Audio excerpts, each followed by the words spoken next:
Hi, everybody. I'm James, and welcome back to Storytime with James. Make sure you like, subscribe, and leave me a comment if you like. All right. This one is called Father Knows Best. Yes. Oh man, my father was a great man to me, and to all my siblings too. But we were terrified of my father at first. We because of my mother. She would threaten us by saying, "Hey, I'm gonna tell your daddy on you." She would constantly tell us that. And when he would come, we would straighten up. We would straighten up and look at each other and stuff like that because we were terrified. But my father was actually a nice guy. My father, he taught me a lot of things, that I still do today, that I still adhere to today, because look, me and my father got the same name. I'm Junior. He's Senior. Okay.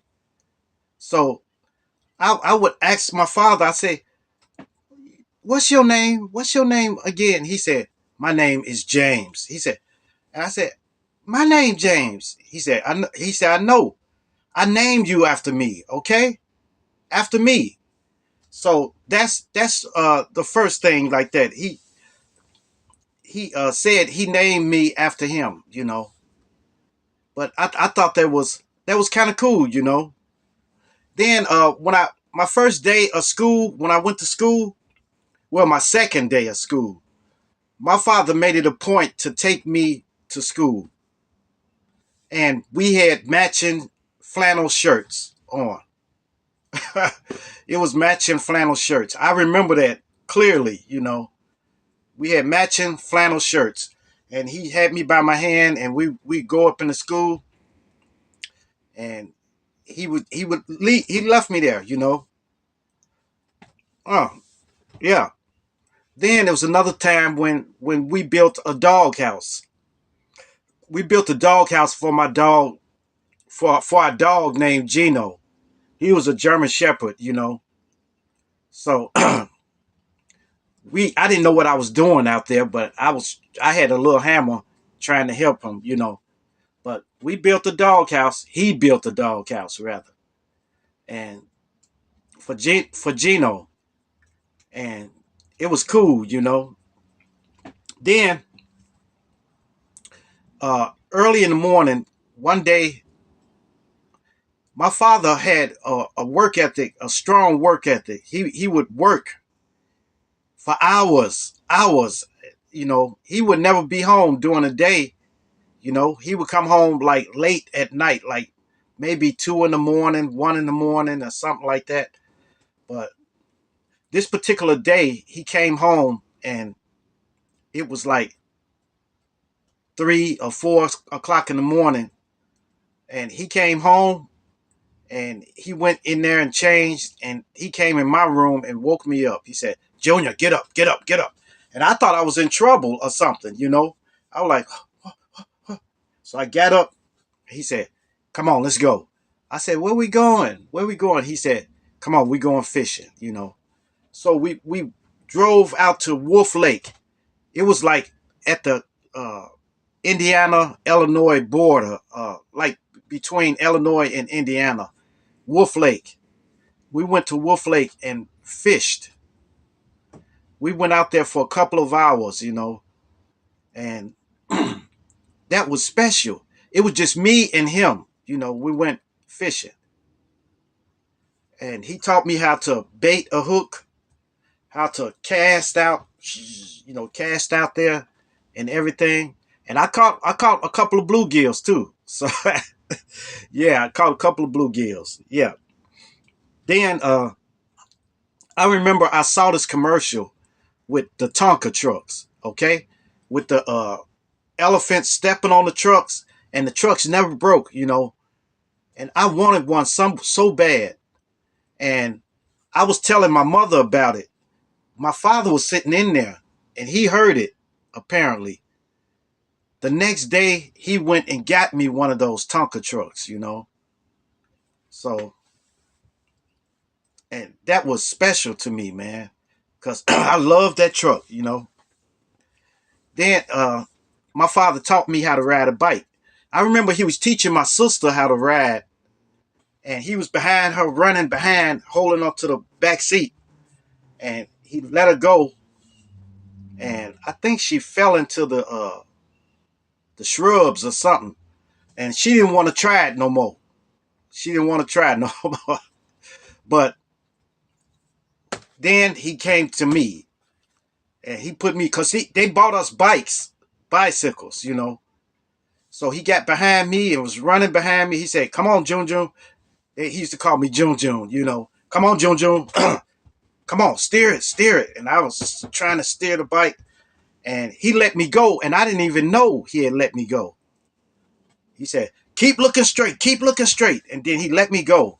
And I didn't know he let me go, but I was riding.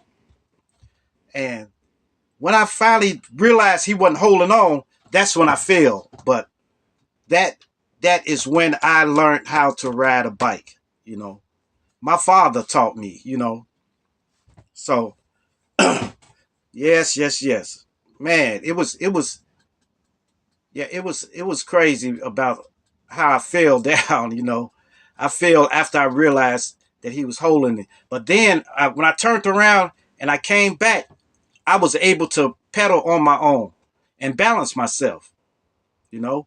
Then my father taught me how to tie my shoes. He taught me how to tie, put a loop, and swoop.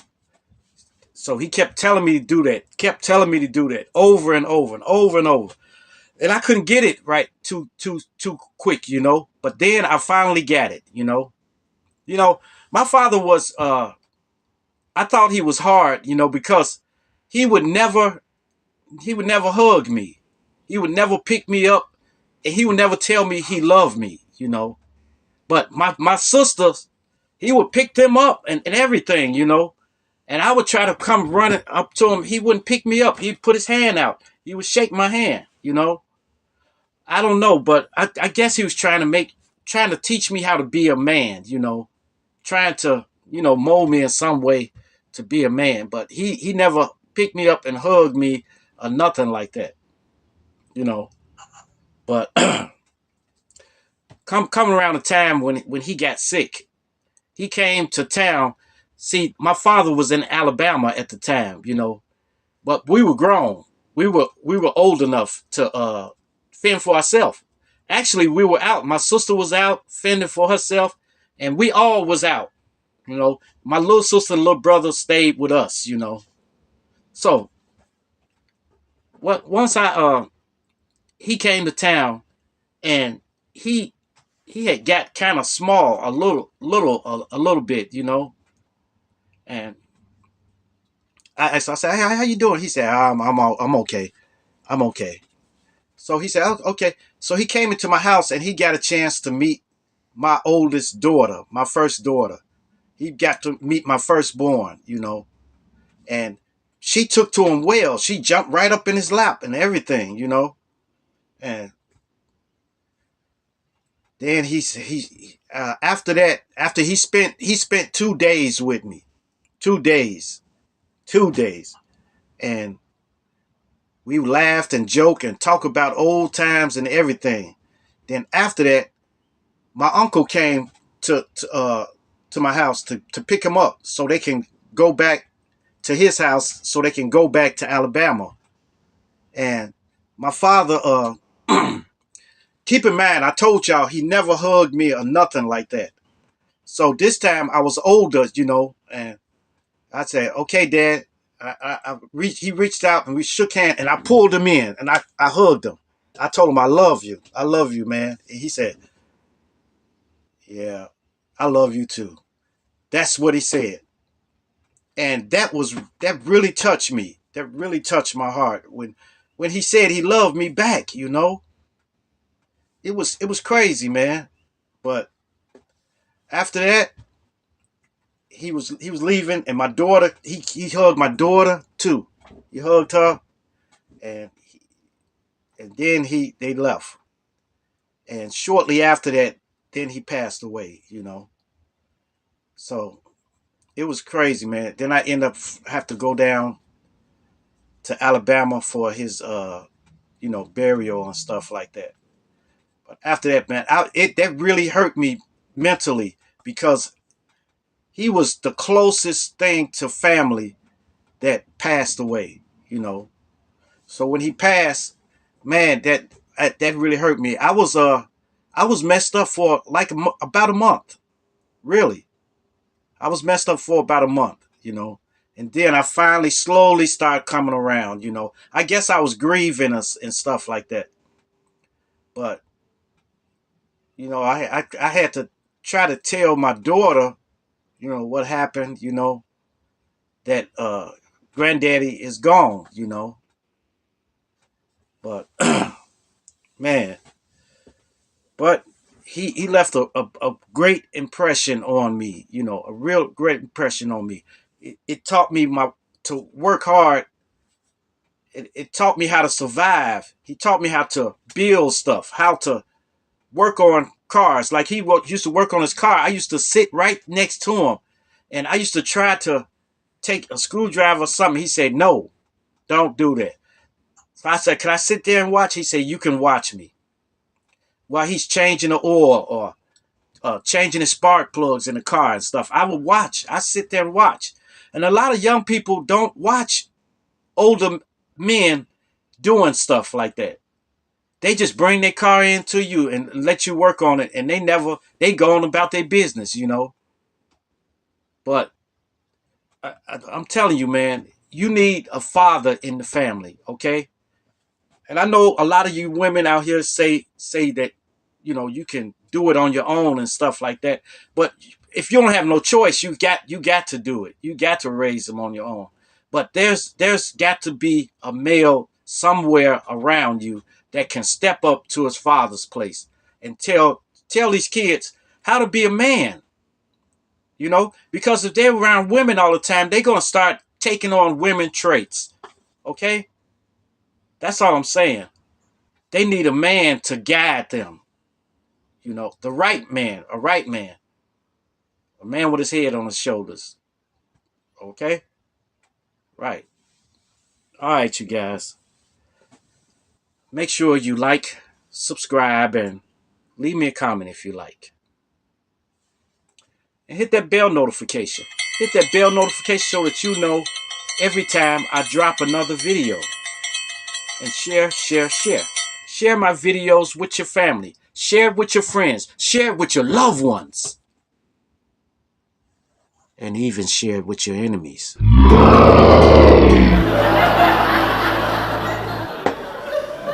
All right, y'all. Peace. Adios.